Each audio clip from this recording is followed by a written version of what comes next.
தூத்துக்குடி மாவட்ட நீதிமன்ற வளாகத்தில் போலீசாருக்கும் வழக்கறிஞர்களுக்கும் இடையே கடும் வாக்குவாதம் ஏற்பட்டதால் பரபரப்பு நிலவியது. முதலில் அந்த காட்சிகளை பார்க்கலாம்.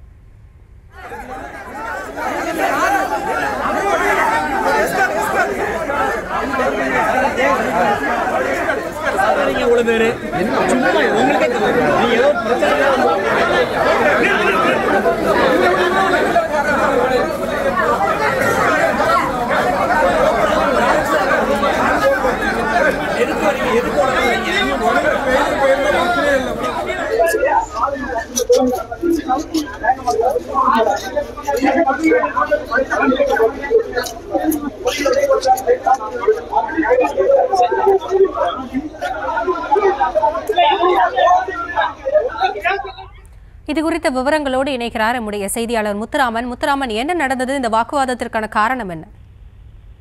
வணக்கம்.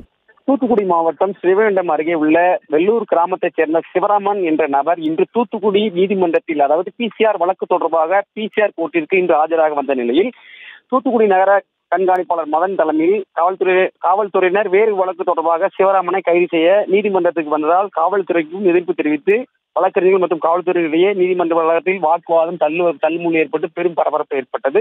தூத்துக்குடி மாவட்டம் ஸ்ரீவைகுண்டம் அருகே உள்ள வெள்ளூர் கிராமத்தைச் சேர்ந்தவர் சிவராமன். இவர் இன்று தூத்துக்குடி பிசிஆர் வழக்கு தொடர்பாக நீதிமன்றத்தில் ஆஜராக வந்தார். ஆஜராகிய நிலையில் அவருக்கு வாய்தா போடப்பட்டுள்ளது.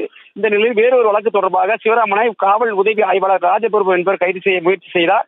இழுத்து செல்ல முயலும் போது அங்கே காவல்துறையினர் மற்றும் வழக்கறிஞர்களிடையே வாக்குவாதம் ஏற்பட்டது.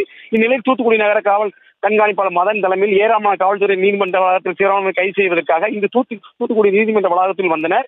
இதைத் தொடர்ந்து காவல்துறையினர் நீதிமன்றத்தில் வைத்து சிவராமனை நீங்கள் கைது செய்யக்கூடாது, நீங்கள் எந்த இதாக இருந்தாலும் வெளியிலே வைத்து கைது செய்யும் என காவலர்களுக்கும் மற்றும் வக்கீல்களுக்கும் பெரும் பரபரப்பு ஏற்பட்டது. இதனால் காவல்துறை தங்கள் வழக்கு தொடர்பாக கைது செய்ய உள்ள நபர்களை நீதிமன்றம் வெளியே வைத்து கைது செய்ய வேண்டுமே வெளியே நீதிமன்றத்தில் ஆஜராக வந்த நிலையில் கைது செய்யக்கூடாது என காவல்துறைக்கு எதிர்ப்பு தெரிவித்து தற்சமயம் பெரும் பரபரப்பை ஏற்படுத்திக் கொண்டிருக்கிறது. விவரங்களுக்கு நன்றி முத்துராமன்.